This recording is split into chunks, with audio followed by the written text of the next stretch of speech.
Hey, everybody, welcome to the show. Another episode of the Freedom Nation podcast with Jeff Kikel. I'm here today talking with Corey Wayne Ogle. He is a real estate advisor, lives up in New York has worked for years in the New York market. Interesting thing about Corey is he is finally reaching that point in his career that he's able to start becoming a real estate investor himself. One of the advantages he's had is having worked with lots of successful investors before. He knows what to do and what not to do, and he's going to share that with us today. So stay tuned. We'll be right back on in just a second. All in you. Everything you're looking for, it's all in you. You gotta believe that it's all in you. Everything you're searching for, it's all in. Everybody, welcome to the show. Corey, how are you, my friend? Hey, Jeff, I'm doing well. Thank you for having me. Enjoying the nice weather down here, and it looks like you're enjoying the same thing on your end. Absolutely. This is like the premier spring day here in New York City. It's really nice out. Outstanding. Well, let's kick it off today. Tell us a little bit about your story. How did you get where you're at today? Yeah. So it all started honestly when I was in middle school, right? I won't bore you with all the details, but at a very young age, I was very fascinated by architecture and real estate. Okay. And my best friend's grandmother owned her own real estate company down in Tennessee. Nice. And I always kind of idolized her, right? Like she was the woman about town. She was always in this most cheerful mood. She was extremely charismatic. She knew everybody everywhere we went. And I was almost enamored by that, you know, as a child. And, obviously they had nice things too. They had a nicer house than me and my family. They drove nicer cars than me and my family. So at a very young age, I caught this like bug of aspiration. Yeah. Right. And, well, you had a really good role model too, as a result. Yeah. But yeah, and then I did the things that we all do. I went to college. I was actually the first person in my family to graduate from University of Tennessee. Okay. And after that, I decided, I was kind of done with Knoxville. I didn't see the opportunities there that I really wanted to reach for. And I moved to New York City. I got my real estate license and I started grinding away. Yeah. And just kind of built from there. Yeah. Yeah. That was back in 2013. I definitely, mistakes, I guess you could call it, but I think everything happens for a reason. I'd made some fumbles. I did a few years in professional property management where, I did have that office job from 9 to 5, 9 to 6. Yeah. And which was helpful. I learned a lot from it. It was the most professional kind of setting I worked in and kind of gave me a lot of structure around how I run my own real estate business today, which I think gave me the polish I needed to be successful in a forum where there is very little kind of guide to formality. And how the real estate agents that I know, I mean, almost every one of them that has been successful has had that kind of corporate career first before they went out on their own as a real estate agent. Because a lot of these people that, I want to be a realtor because I'm going to make all kinds of money. And then they get out there and then just, they flounder because they have no structure. They don't really understand how to, it's going to require a lot of time, a lot of effort, and a lot of weird hours because you have to be available when everybody else is not at work at that point. So absolutely. Talk to us a little bit about, I know you are kind of in the transition mode right now of starting to look at now your opportunity to do some investing. Working with, I'm assuming, real estate investors in the past, what are you taking into this kind of new part of your life that you've learned from those successful investors? Well, I mean, the biggest thing that I've learned is really just to be discerning, right? Okay. Like I could have bought properties years ago and made a bad investment and then lost money. But, honestly, I'm not in a position where I can afford to lose money. Like I have the money to make an investment, but it needs to be a sound investment. Mhm. And so I'm really diving into the pro formas of every property.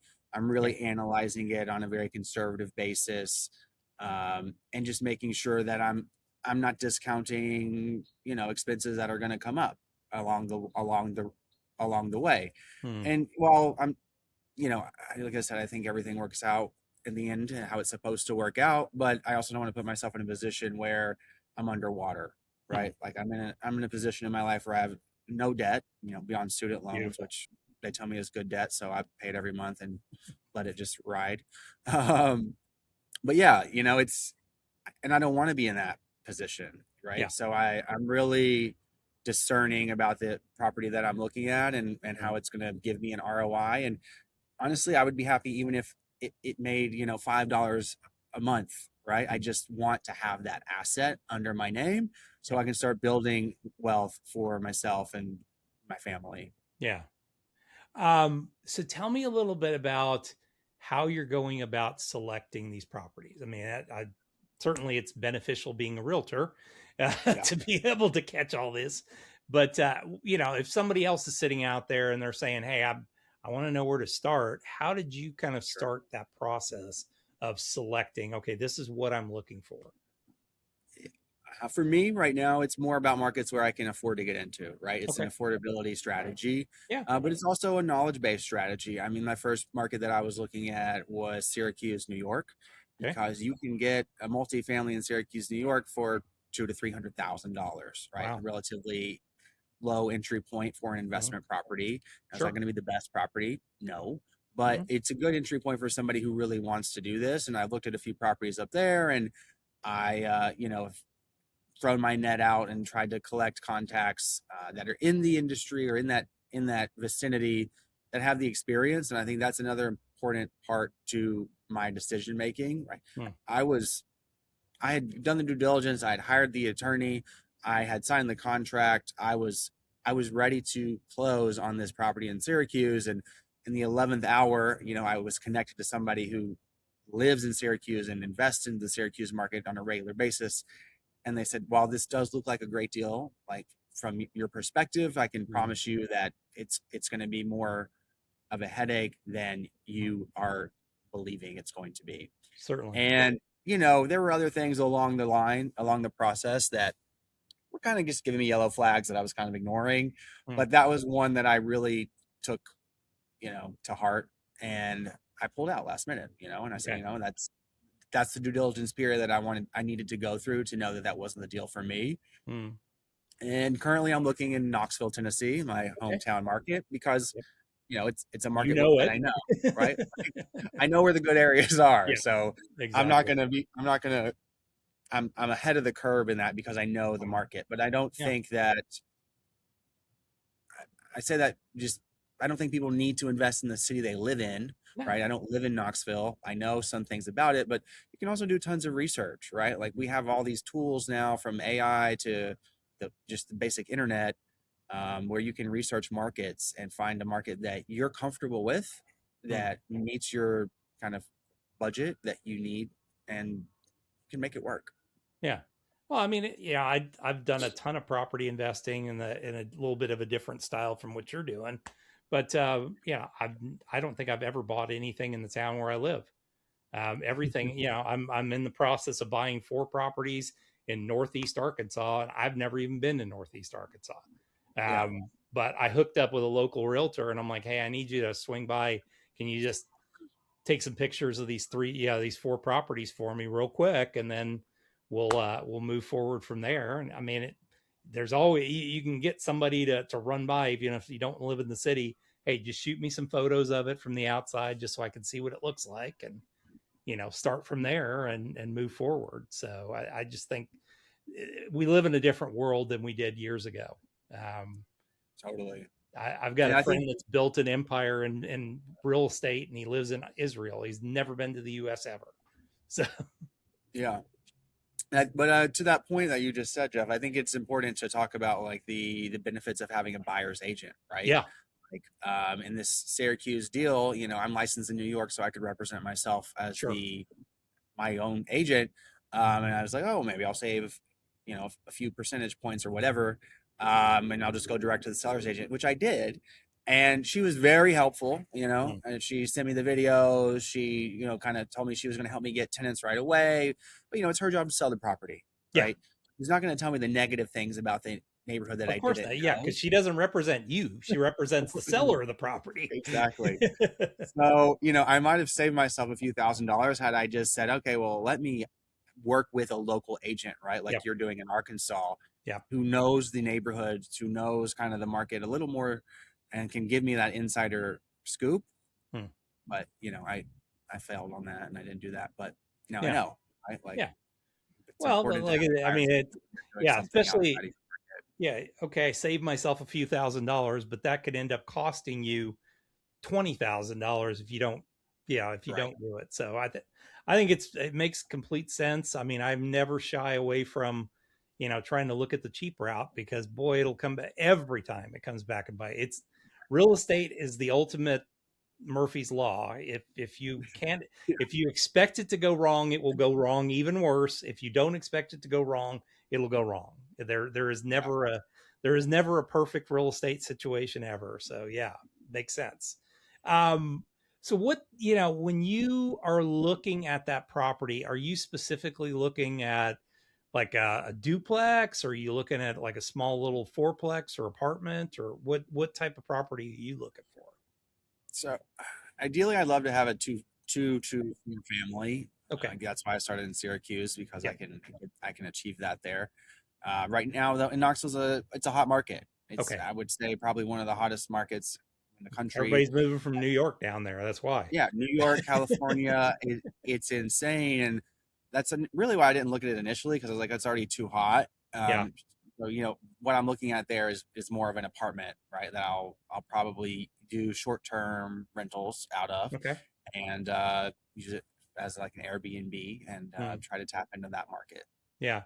Another option. This is something we did for a while. We still do a little bit. We do midterm rentals to traveling nurses. Oh, It's way easier um, because they typically stay for they work 13-week contracts, so you basically have right. a guaranteed renter for 13 weeks. You don't turn it over constantly like a short-term rental, That's and a great idea. yeah, it's kind of in the middle ground. So you theoretically can make more if you're in a good market in a short-term rental. It's just you Hmm. turn it over so much that cost can kind of beat you up. But I mean, think of nurses. They're the nicest people on the planet. That's kind of the job description. Yeah, yeah. They And don't those tear the traveling place. nurses make good income too. I know a Yeah, they few of make them. great. Well, and they a traveling nurse, so they get paid a stipend that's tax free. So they can use that to pay for rent and stuff like that. So it's Yeah. guaranteed rent. They're going to pay you no matter what. And they only ask for two things: a clean place to come and a safe place to come. That's it. Anything else, you're good. So if you're in that market and looking around like where hospitals are, Hmm. that may be a really good, because you're thinking different with a short term rental. You're thinking, okay, well they've got to be close to where the touristy areas are and stuff like Right. that. The short or the midterm rental, you can find something that's close to a hospital because that's what they want. Yeah, And I love that strategy. you'll probably make a lot. I mean, we typically, where I might, with a regular rental, we might be even in today's market with rent, where we may make a few dollars extra. And then, any one thing blows up, you're losing money. We typically will make about $400 to $700 more per month on a short term rental. You have to put the furniture in. It's got to be furnished and everything. Yeah, But just a little advice from somebody that's made all the stupid mistakes before then. So, I love it. so That's probably why I'm here. I think that's a fantastic idea, quite frankly, of, hey, you know the market, you know the area, you grew up there. So, I mean, it's once again another opportunity to say, hey, if you need something in that market, you probably know a realtor who can help you to go, do some of the beating the bush and all that. What's kind of the 10-year plan for you now with starting with this first investment? Yeah, I mean, the 10-year plan is just to the BRRR model, right? Okay. The buy, rent, refinance, repeat. Mm, I'm a big listener of these types of podcasts that you yep. do, and there's a few that I listen to that have honestly taught me a lot about Yeah. real estate investing and how achievable it is, you know. Mm, yeah. You forgot one R in there. That's the rehab part, which don't do that. Don't do that. Bad idea. um, well, cool. So keep building the property empire at that point, and hopefully you reach the point that you want to be in 10 years. Maybe it takes 20. Who knows? At that point, it took us 15 years to get to where we wanted to be. Then Yeah. we changed models completely, and I could have the model I use now, I could have gotten there in 3 years. So I now kick myself Wow. for not realizing it. 15 years ago, the concept didn't exist at the time. Um, so tell us what else is kind of in your world. What are you seeing? I don't know. I don't deal with big real estate markets like New York. What are you seeing in New York? Just did a podcast, like I was telling you before the show, with a buddy of mine here in Austin, and it's been a little soft here. What's the New York market like right now? Yeah. Well, I can tell you that it's the past few years have been a very, I'll say volatile. Yeah. It's we haven't had a real spring market in a while, Okay. and this year was no different. It started out super strong. Hmm. I put more stuff into contract and sales this first quarter than half of my year last year. Wow. So Q1 started off extremely strong for us. Mm. And then, we had this war in Iran, and that drove everything to a screeching halt. Yeah. People who were really looking were still looking, and they were moving forward, but there was, as far as my business is concerned, no new business coming my way after Okay. that started. Yeah. But it started off very strong, and what I love about New York is, and being a real estate agent here, is, there's no guarantees in being a real estate agent. It's all commission based, and it's all, Mm. you eat what you kill. Yeah.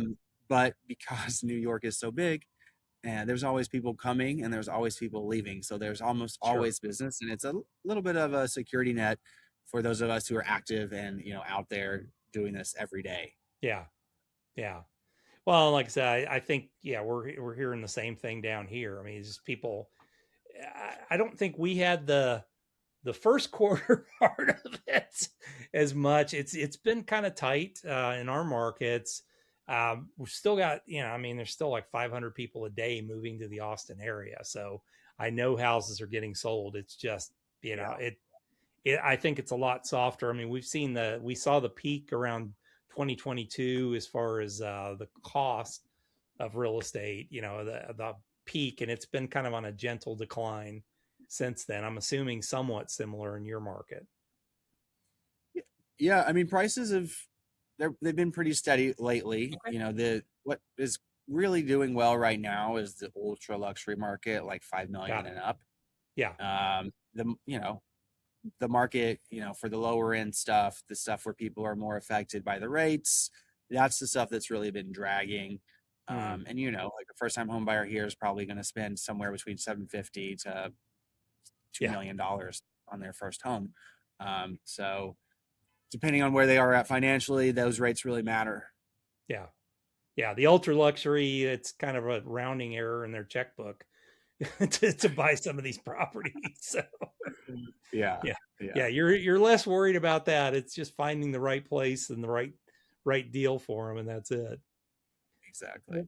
Cool. Sounds like you are moving in the right direction. Any advice that you have for that person that's stuck right now in the cubicle, or that business owner that's beating their head against the wall and thinks that real estate may be the idea? What's your best advice for them?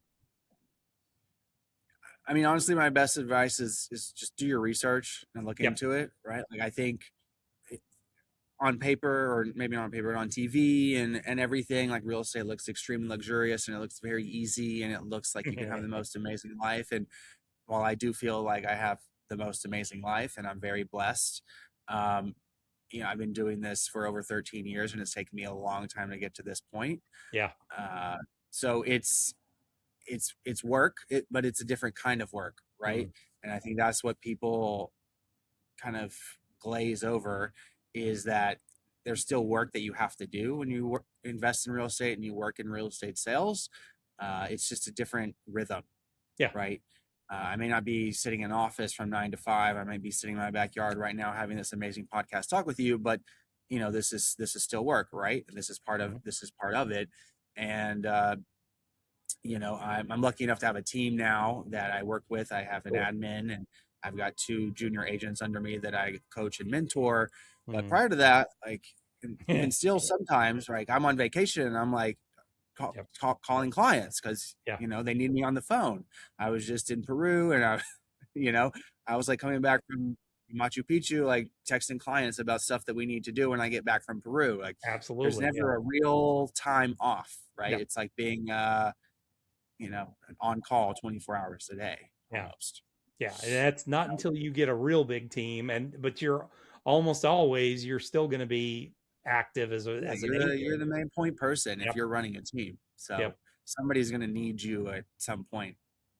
Absolutely. But I do encourage it still. It's been really good to me, and I'm very grateful for what I've accomplished. Awesome. Well, let's switch gears and talk about the Fast 5 questions now. All right. First question. You wake up in the morning, business is gone. You still have the knowledge in your head. You have $500 in your pocket, a laptop computer, a place to live, food and clothing. What are you going to do first? I'm going to go to AI, and I'm going to ask it the best ways to make $1 million. There which you I go. still do from time to time, but it's Yep, that was an interesting thing I did right before I went on vacation recently, where I was like, okay, the AI I use is Claude, but Claude. All right, here's what I want to achieve this in my business within 5 years, and next thing it was like, okay, this is how we're going to do it, and here's what you got and everything. So it's well worth that exercise. Totally agree. And much better than it used to be, where we just had to sit there and try and beat our heads against the wall to figure it out. Okay, second question. What's your biggest business mistake you've ever made? Oh, my biggest business mistake? Not starting a team of my own sooner. Okay. Yeah. It's amazing. It's like you start to, even if they're not producing as much as you are, that little extra counts. So, and it dissipates things out a little bit. It totally does. And honestly, I get more fulfillment out of helping them than I thought I would. Yep. Yeah. Well, and I mean, I think you learn how to do things better when you have to teach somebody else. When you're forced to teach somebody else how to do it, you get really good at understanding, oh, well, here's the steps in the process that I've kind of glazed over the years. And that's why I've always been a fan of teaching, because I learn more just by doing it at that point and teaching people. Yeah. All right. What's a good book that you'd recommend for our audience? One of my favorite books that I read is The 12-Week Year. Yes. Awesome book. Yes, I love that book. Yeah, that's one of the, if you look back on the shelf behind me, it's one of my I will never give up books ever, that sits on that shelf, because I love that. It's such a great book. What's a tool that you use in your business every day? Instagram. Okay, cool. Yeah.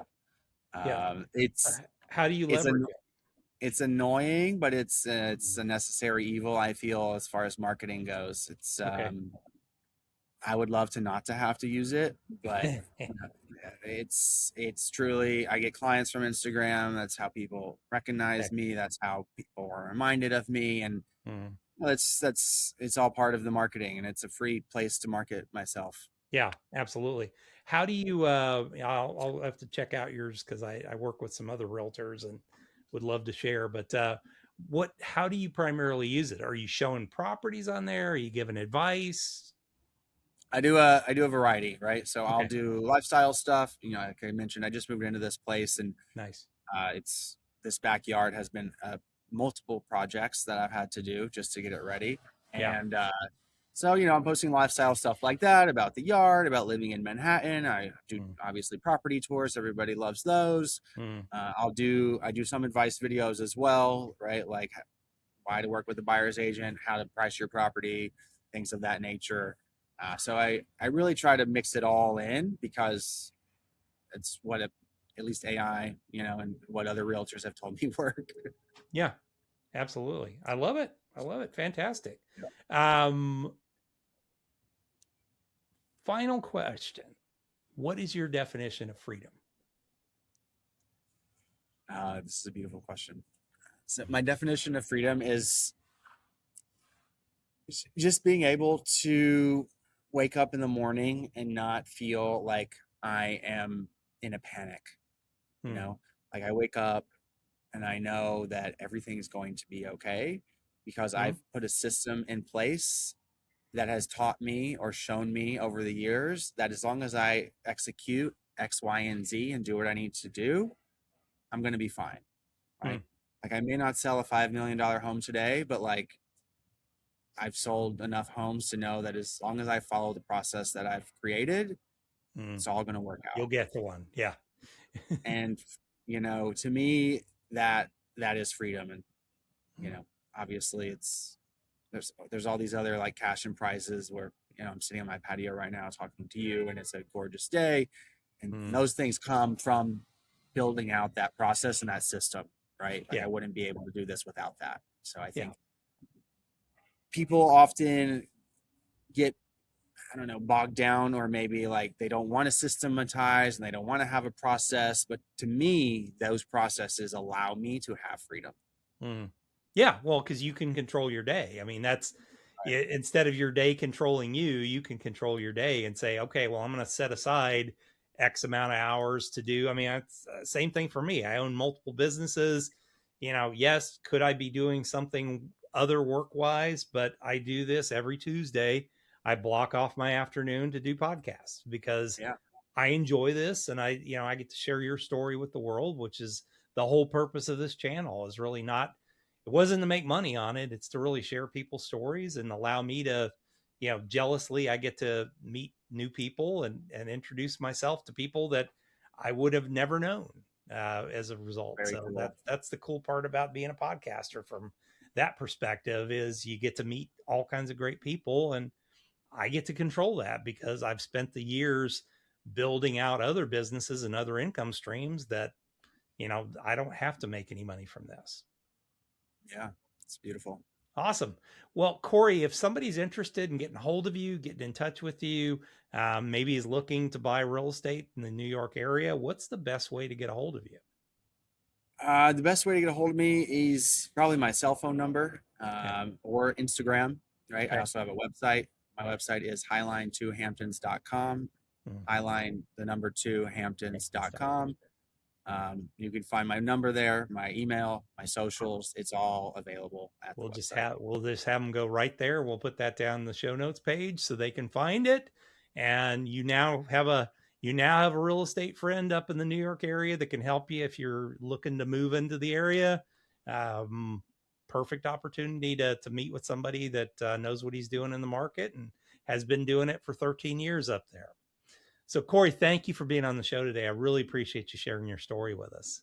Jeff, thank you so much for having me. It was a pleasure. Excellent. Well, folks, as always, make sure that you reach out to Corey. But also, while you're getting ready to reach out, just click on that subscribe button and make sure that you are made aware of all the times that we are putting shows out for you. And we do occasionally put a few little special bonus episodes. And if you are not subscribed, you're not going to know that they exist.